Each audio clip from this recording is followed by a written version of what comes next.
Haynes, W5. You've waited all your life for this moment. We're going to make this happen.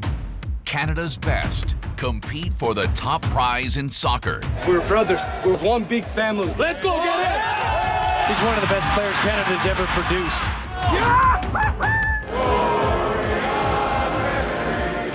And they're all singing loudly and proudly. You're like, wow. But did hosting the beautiful game come at a horrible cost? If a regime abuses its own people, they have to be called out. I felt like I didn't have my own freedom. Is it modern-day slavery? It's been called many names. Here is Avery Haynes. Welcome to W5. The World Cup is the biggest and most lucrative sporting event on the planet, and it's put the tiny but oil-rich Middle Eastern country of Qatar under intense scrutiny. As part of W5's World Cup special, Omar Sachedina explores life in a country that is heavily criticized for its human rights record, alleged exploitive labor laws, and its control of the press.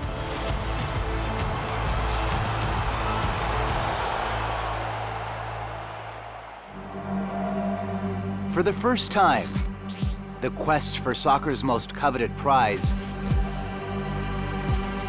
is unfolding in the Middle East. 1 million fans, 32 teams, and one glorious golden trophy.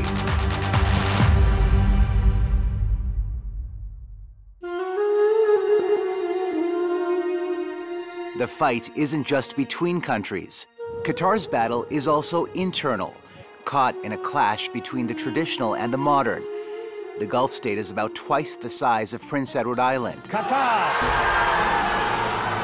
And in the 12 years since its successful World Cup bid, it's undergone a metamorphosis into a booming metropolis at a cost of $300 billion, the most expensive World Cup in history. That doesn't even include the entire cost of the 7 brand new stadiums and a refurbished one, reportedly adding another $6.5 billion. The human cost has been far greater. Human Rights Watch, a non-governmental organization dedicated to investigating and reporting abuses around the world, recorded these testimonies. This is Nanda Kali Nepali. Her husband moved from Nepal to be a driver in Qatar to provide for his family. My husband used to come for 2 months, every 2 years. This time, only his dead body came, after he last visited Nepal. My husband was a source of support. Without him, who do I rely on? This migrant worker, also from Nepal, was too scared to be identified. He told Human Rights Watch that Qatar initially had nothing built. Now there are towers everywhere. We built those towers. In the heat, we were forced to work with face covers. We were drenched in sweat. We poured sweat from our shoes. He says his son could not even recognize him when he returned home. Almost 90% of Qatar's 3 million people are foreign-born. Many of them chose to work there as cheap critical labor to get Doha ready to welcome the world. They often live in areas tourists will never see. This video shows the inside of one of the many compounds, cramped and overcrowded, sacrifices workers make to support families back home in India, Pakistan, Bangladesh, and Nepal. Then turn left onto 161. We drove to one of these compounds just outside the city to talk with some of the residents. Getting them to speak about their living and working conditions is a struggle because they fear retaliation from their employers and the potential for punishment from the state. When they do speak, they ask not to be identified. This domestic worker from Kenya only wanted us to use her first name, Mary. Babysitting and some minor cleaning. They had like 2 kids. I was taking care of 2 kids. She worked 6 days a week, earning the equivalent of $400 Canadian a month. And she says the family she was working for even took her passport away from her. I felt like I didn't have my own freedom. And they told me that we have to keep your passport. During that time, I didn't know it wasn't right for them to keep my passport. I didn't have an understanding about that and all the rules. It was later on that I came to realize that they are not supposed to keep my passport. Freedom isn't the only issue facing many migrant workers. Hundreds claim they were forced to work for little pay. How does such a wealthy country not pay workers what they deserve? Because they can. McGill University's François Crépeau visited Qatar shortly after it won the bid as former United Nations Special Rapporteur on the human rights of migrants. For jobs that have no social capital, like construction jobs or domestic workers, exploitation of the migrant worker is the key. And if the employer asks for you to work 7 days a week, you will. If they ask you to work 12 hours a day, you will, because the alternative is going back home empty-handed. Is it modern-day slavery? It's been called many names. Modern slavery is often simply being put into conditions which prevent you from having any other option but doing what you're told. And to make matters worse, many workers incurred punishing debts to recruiters and for travel just to work in Qatar. Very often, most of those workers have either borrowed money or sold something. They have debts in order to pay for coming to Qatar, pay the intermediaries that provided them with jobs. They are called recruitment fees. So there's a huge burden on them even before they step foot out of their country. There is a financial burden. So their vulnerabilities are being preyed on. Their vulnerability is actually constructed. It's built, it's organized so that they will enter this labor world with their hands tied behind their back. That's how it's organized. Those recruitment fees are now illegal, but still exist in practice. There have been labor reforms, such as the establishment of minimum wage, but that only took effect last year. Workers still can't unionize. Often, inspectors are unable to speak to workers directly because they don't share a common language.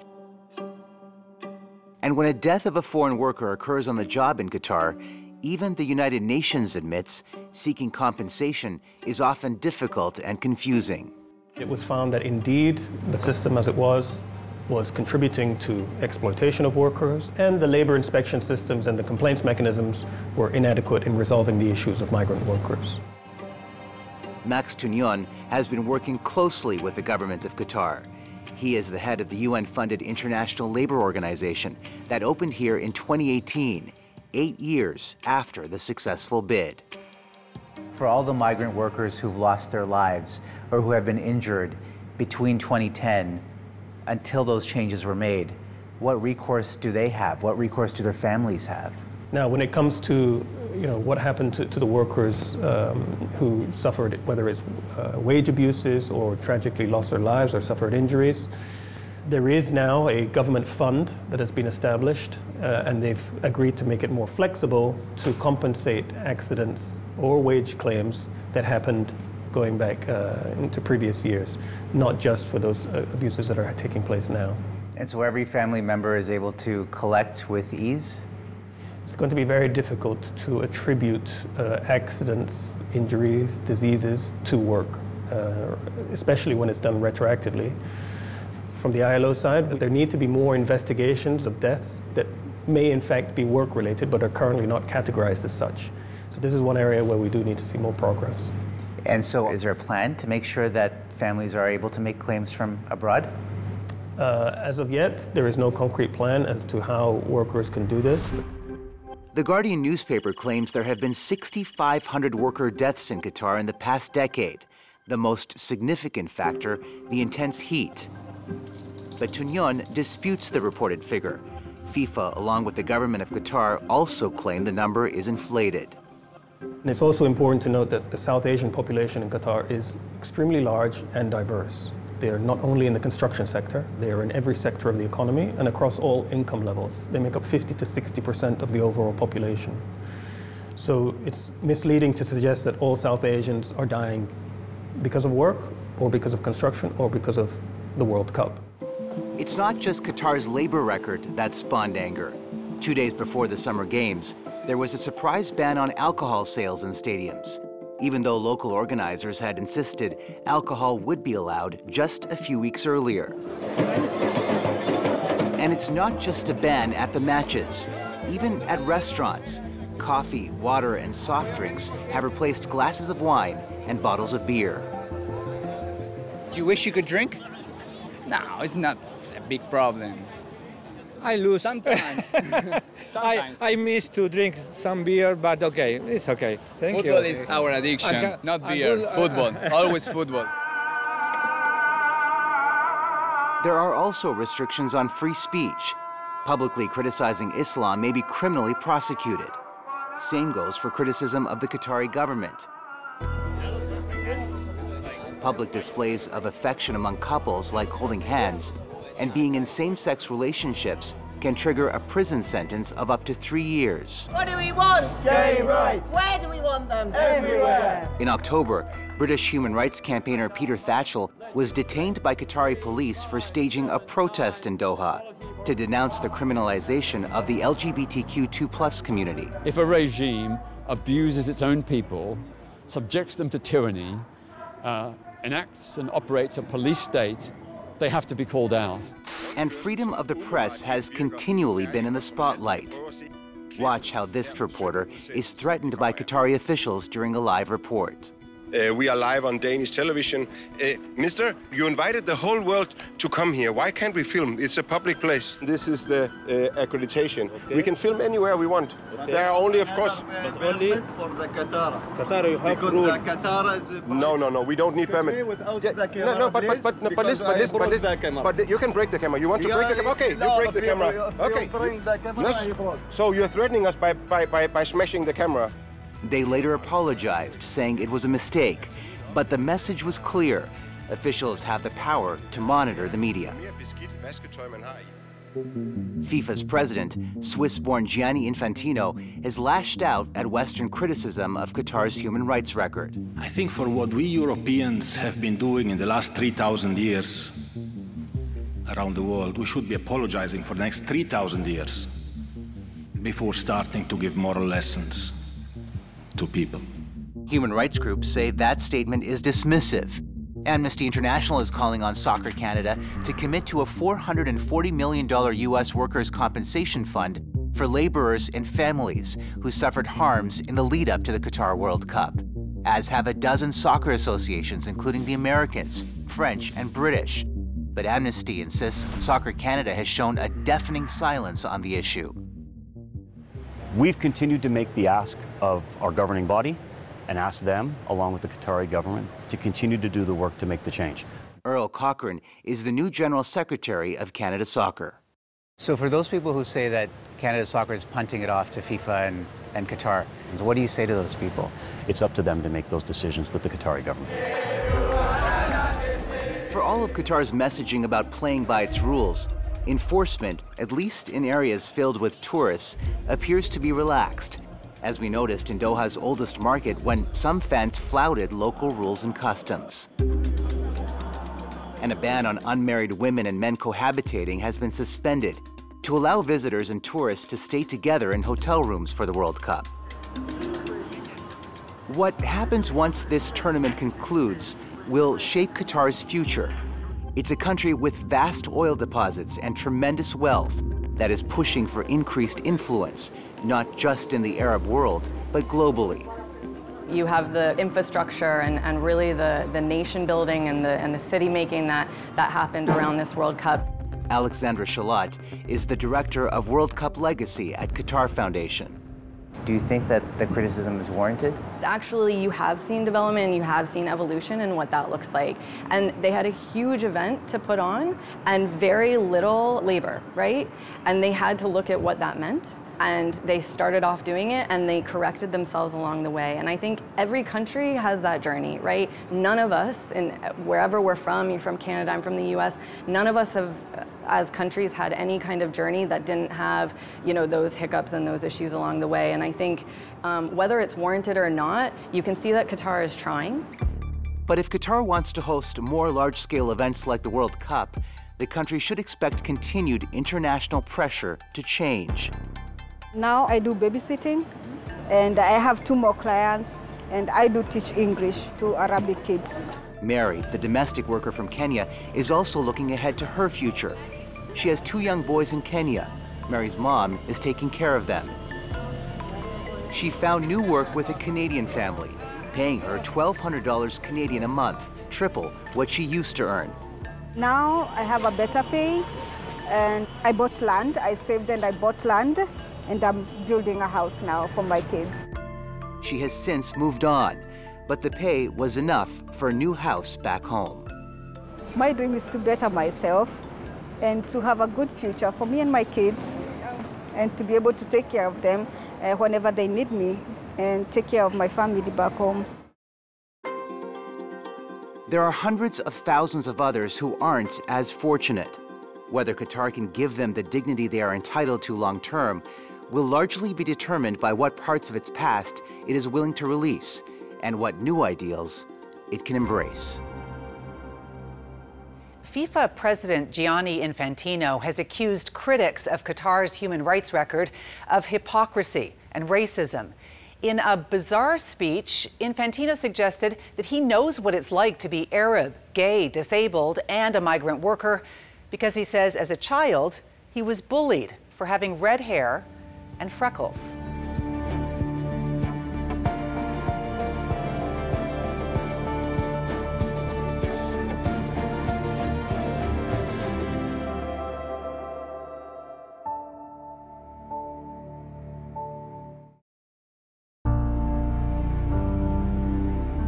Welcome back.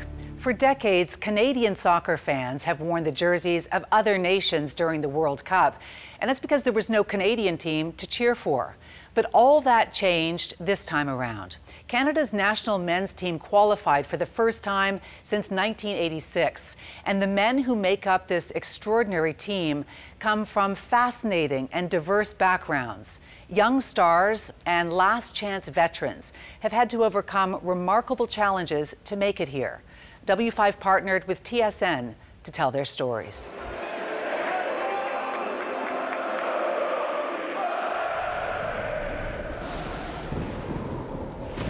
You know how they say, behind the rain, the sun comes. And that's how I look at the life. After bad weather, good weather comes.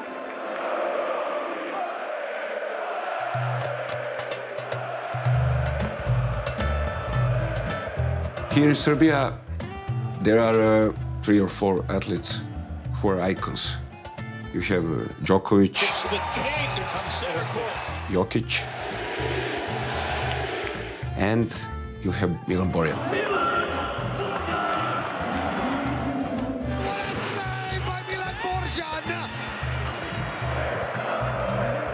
It's late May in Belgrade, and Canadian international Milan Borjan is the starting goalkeeper for Red Star, with a Serbian league title on the line. I must say that he is one of the best goalkeepers in Europe. He brings Red Star many important victories. Despite playing in 60 caps for his adopted home of Canada, Serbia is where Milan has become a household name. Red Star have very good results in the last 5 years. We play in Europe, in Champions League.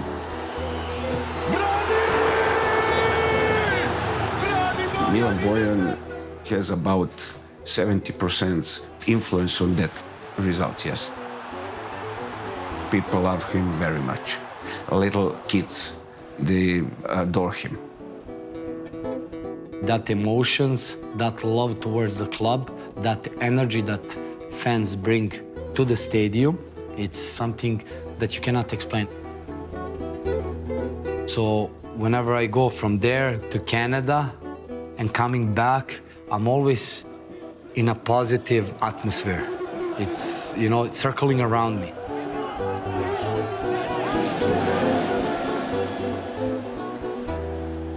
And considering Milan's turbulent formative years, his positivity is remarkable. Milan was born in 1987 in Knin, Yugoslavia, present-day Croatia. He was very energetic. He loved to make people laugh, even today. I mean, if you meet him, he's gonna make you laugh. It was nice to live there, you know. I had a lot of friends, a lot of family. You know, my dad has a business. It was really, really good life, good life.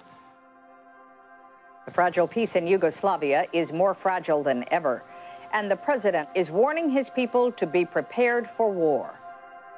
You go to kindergarten, and then it just at once, boom, you gotta leave fast, you know, because, you know, the bombs are coming.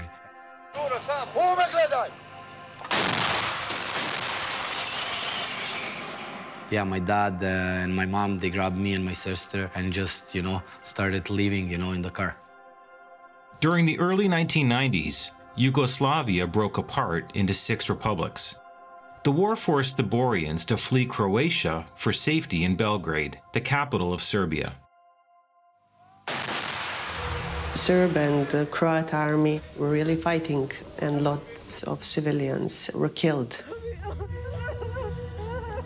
I mean, it was not the war between armies, it was war for power and ethnic dominance. I wouldn't like to speak too much about that time. It's painful. It can stay in the past. Then in 1999, NATO launched an aerial campaign against Serbia for being an aggressor in conflicts within the province of Kosovo. There's a great deal of fear. The air raid sirens have sounded. The sounds of bombs can be heard. Ah, it was crazy. You know, you just hear the siren, and you know you have to go under the ground. Because, you know, NATO was throwing bombs, then, you know, trying to hit the bridges, most important buildings in Belgrade. A lot of kids lost their lives, you know. Every building, they have underground bunker. And we was underground 72 days. It's painful to talk about that.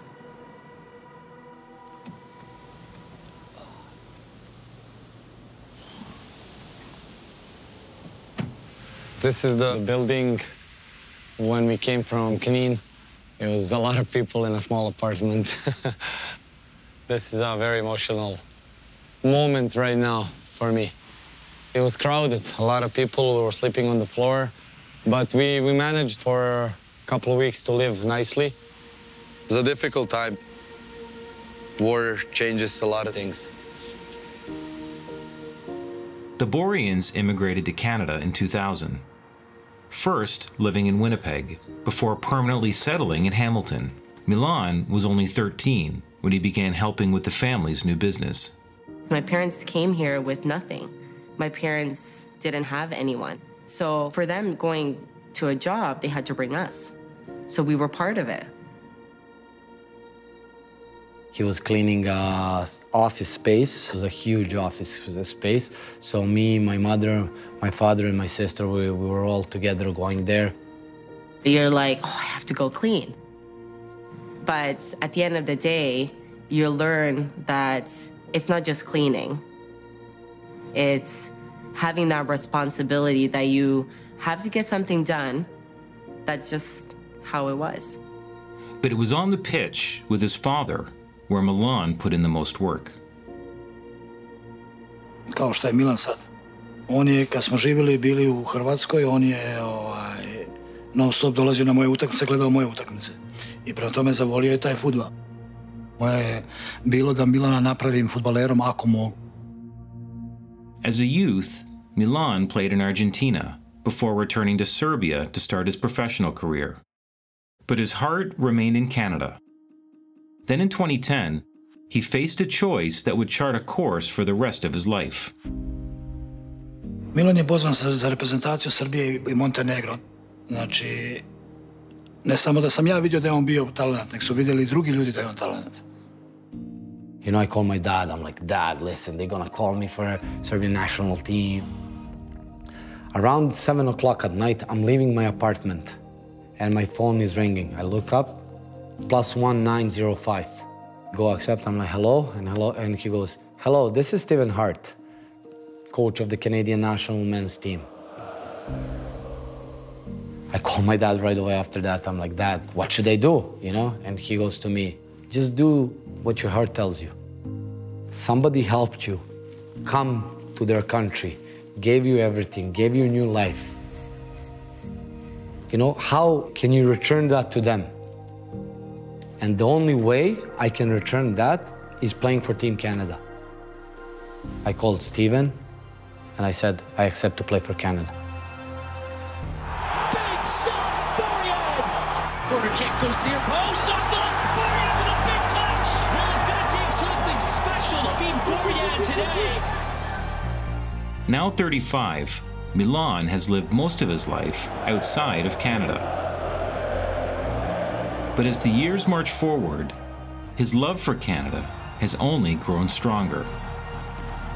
He keeps saying, I want to repay Canada for what it gave to my family. This is how you leave your heart for this shirt. Because we're a team, we're brothers, we're one big family. Let's go get it! For him to choose Canada, it's literally how he feels. And that's what he's gonna give you. Canada gave to us new life.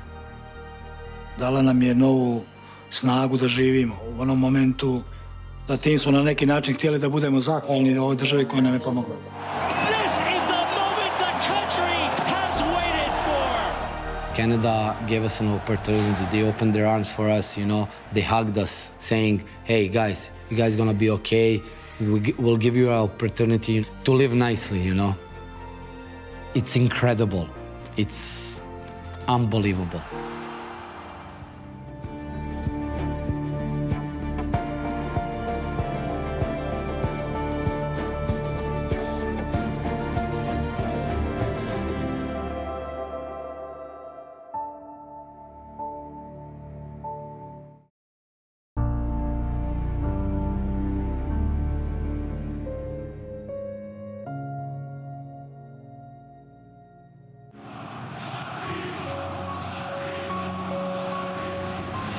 What does Atiba Hutchinson mean to this national team program? He's the gold standard. He's the leader. He embodies, I think, everything that this country is about. He's one of the best players Canada's ever produced. His humility, his grace, his presence, but his fierceness. One of the most underrated Canadian sports stars in the history of this country. Not only do I want to succeed for myself, my family, my country, but I want to succeed for Atiba. Atiba is more than just the best men's European soccer player ever for Canada. He might be the best person to ever have put on this jersey.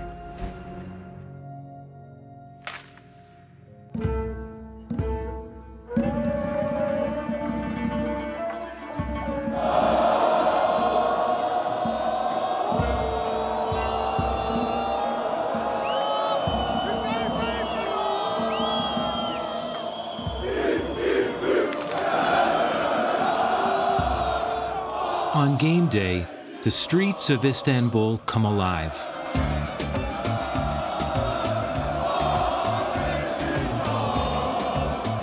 Turkish league giants Beşiktaş are a local powerhouse, and their ravenous fan base elevate their star players to folk heroes, including midfielder Atiba Hutchinson.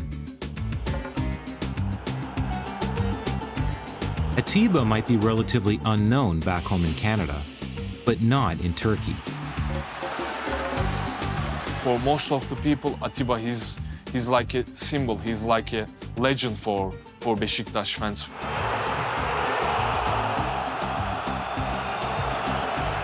When it comes to sportsmanship, Atiba is giving them a great example. Most of the kids consider him as a role model. It's quite difficult to achieve this in Turkey. The people, the fans, they really took me in. You get that kind of love and that kind of treatment, you really want to give that much more. This is where Atiba learned to become a leader, well before earning the captain's armband for Canada's national squad. Atiba is a player you can always count on. You know, when you need him at the most difficult times, he will be there. He's 39 now. Every single training, like he's trying to be the best he can. A good leader should know how to handle pressure and how to take pressure out of his teammates. And Atiba is great at doing this. Don't get hurt. Yeah. Go, go. Here is crazy. That's touch on him! Hold on. Finish. Yo, just a second. What happened? Handball. I hit him with my shoulder. No, here, your bicep. Your bicep. Atiba grew up in Brampton, the son of soccer-loving Trinidadian immigrants. He immediately excelled on the pitch. He was outstanding at 6 years old. 6, 7, 8. 9, 10, he was like, he's going places. You know, he's gonna go make it on big teams. That's when things really took off for me. I really enjoyed those moments. I had the love right away as soon as I started playing. I tell him, like, I would like him to play for Canada. And he had no doubt that he wanted to play for Canada. You know, then that's what happened. The 39-year-old has enjoyed an overlooked yet highly successful career in European soccer, which has complemented his national team play. 2016 Men's Player of the Year and Turkish Superliga champion, Atiba Hutchinson. Atiba first played internationally for Canada in 2004, and he's seen many days of frustration along the way. How would you describe kind of the state of the national program when you were young, getting into it? Yeah, it was hard.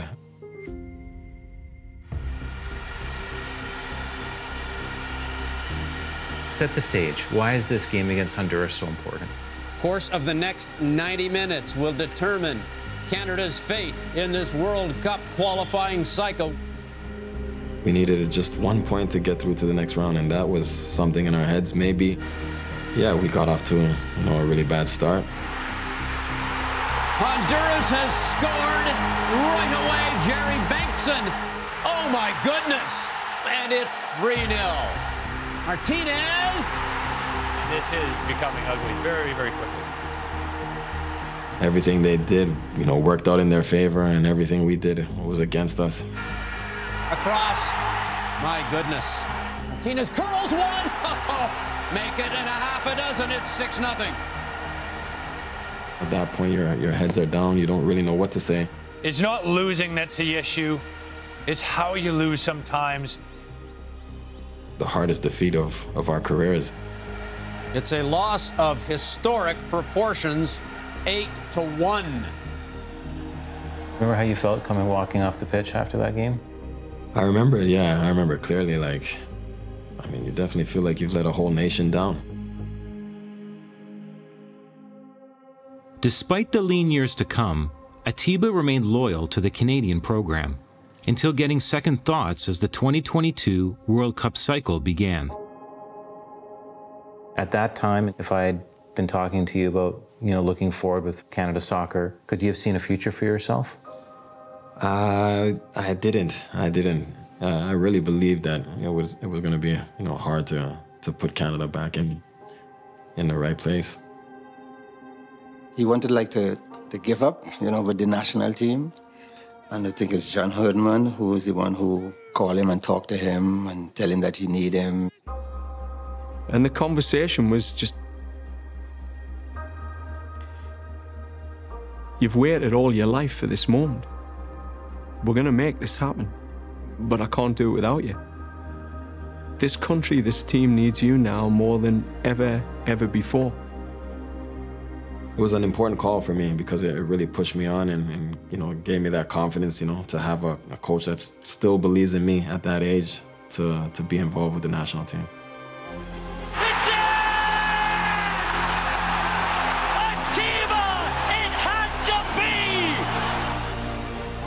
Atiba was trusted with the captaincy. Legend of Atiba Hutchinson continues to grow. And that belief was passed forward to a new generation of Canadian stars.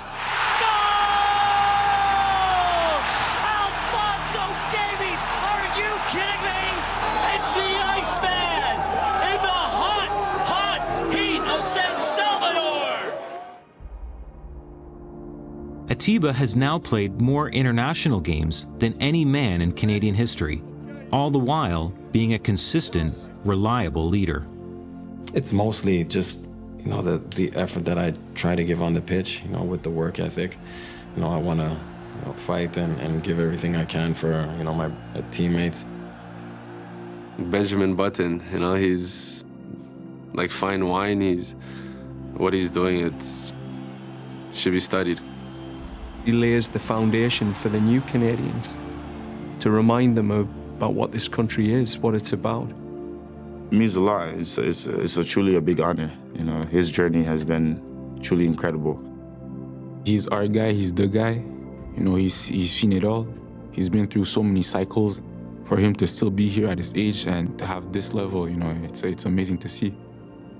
We're lucky as a nation. We're lucky as a country, as a team, to have him as our captain.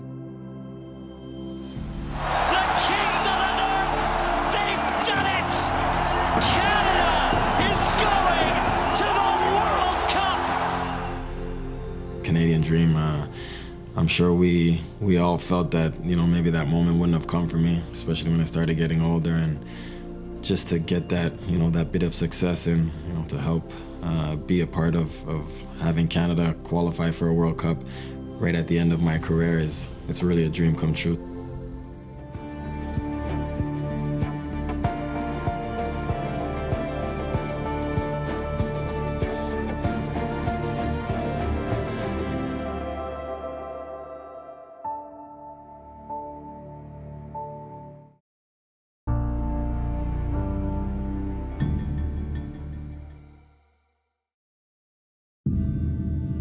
Eight months before your first call-up, you were unemployed. I didn't have a professional contract at the time. I was trying to get one. I was unemployed, basically. I was not a professional footballer. And then I get to a national team. Yeah, it's shocking. Here he is in alone! Top of the net! It's Ismail Kone! Oh, Canada! Oh, baby, what a goal! I'll say I'm a late bloomer. Never been to any camp in the youth. Never been to nothing. It's a chance for Kone! Ismail Kone with a goal! I always trust my work, and I always knew this was the path that I wanted for myself. When you're a kid and you dream of whatever comes to your mind, this is where I'm at right now. I grew up in Ivory Coast. This is where I grew up for 7 years of my life. This is when I started to play football, when I was able to run. It's a big thing down there, and I think all around Ivory Coast is really like a religion. I was hearing about Canada, and my friend was here also. She said, oh, it's a good country, so you can come and you can be comfortable here. I want to give to my son a good opportunity for his life. The first class here is Jasmine. When I came to Canada at first, there wasn't snow yet because I came in June. And then later on in the year, it gets snowy, but I didn't know that. When the first snow came out, I wanted to get a snowball. And I made my snowball and I put it in a cup, but I brought it inside with me. But I didn't know snow was gonna melt at that time, so I came back and it was all water. And I told my mom what's going on. Like I was sad and like my snowball was gone. This is my first memory, I could say, of Canada. Came here, all I wanted to do is play football. I was coming from another country, so I didn't have no friends, so I was playing by myself. And then by that time, I made a couple friends and started playing with them. The moment I saw him with the first touch on the ball, I knew this kid had something different. As a teenager, Ismail joined the Saint Laurent Soccer Club, and his skill soon caught the eyes of coaches at the Montreal Impact Youth Academy. First time I tried out, I was 13. They took me in, they said, we want you in, and then after they said they didn't want to bring me in because of my grades were good enough. Second time, I think it was U15. I got invited. At this time, I think they just didn't want to take me. It was really hard on him. He just couldn't understand because to him, his performance, everything was great, but I keep telling him it's just a matter of time. After 2 failed attempts, Ismail got another tryout with the Impact Youth Academy in 2019. The third time, I thought I was going in, but at the end, I ended up not going. It's about timing. I told him, doesn't matter, work hard. Someday it's gonna work for you. Maybe if it's not Impact, you're gonna find another thing in, somewhere. All those experiences taught me a lesson, and I think I always trust my work. I always trust that I could be at this level one day. He told me, I want to do it for my mom. As a kid to really start thinking of that, it was really amazing. She's a single parent, and she was the only one that raised me, so it's difficult and it's a risk and it's tough. She's a strong woman, and this is why I'm thankful, because it's at the end of the day, it's only us two. 3 tryouts with the Impact, 3 rejections. Yet Ismail continued to work at his craft. And later in 2019, he and his Aileron teammates played for an under-17 national championship. The national championship, it's filmed, right?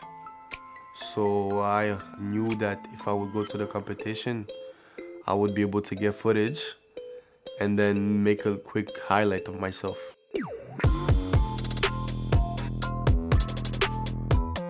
But yeah, this video was the turning point, I think, to the next level. The biggest part of my career. After he put that video on social media and everything, I guess people started noticing. After a brief stint training in Belgium, Ismail joined CF Montreal in the fall of 2021. He stepped onto the pitch with the team for the first time this past February and made an immediate impression. Arriving there, Kone! And Ismail Kone on his debut! It's a bit crazy to say.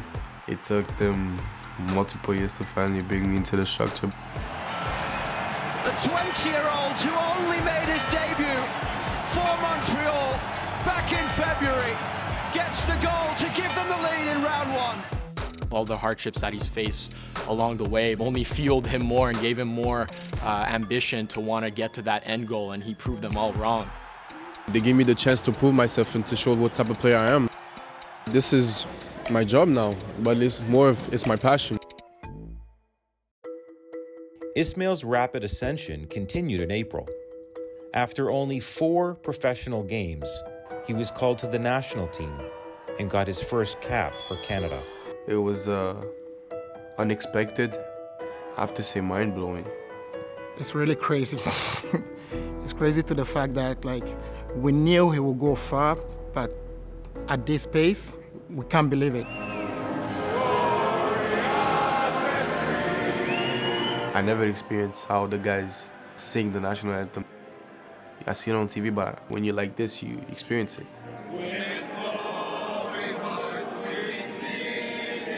And they're all singing loudly and proudly and with passion, and you're like, wow. It's every kid's dream, all of us, to be there, and he's the one kid in Quebec who got that dream, so to actually be living that is so surreal. What a way to score your first Canada goal in style. I'm very proud of my son because he's playing for the big country of Canada, and it's not everybody who can play at this place. Today I realized the risk that she took and the chance that she gave me to have a new life, and can only be grateful, and I thank her every day to give me this chance. What's your message to other players who are in the same boat, who are told, you're not good enough for this club or you're not there yet? I would say to them, I wasn't the one going to Team Canada's camp, to going to the World Cup camp, going to the academy. I was the one that stayed true to myself and just knew that I was able to do it. Canada's 26-man roster includes 7 first-generation immigrants. That's about the same percentage as Canada's population.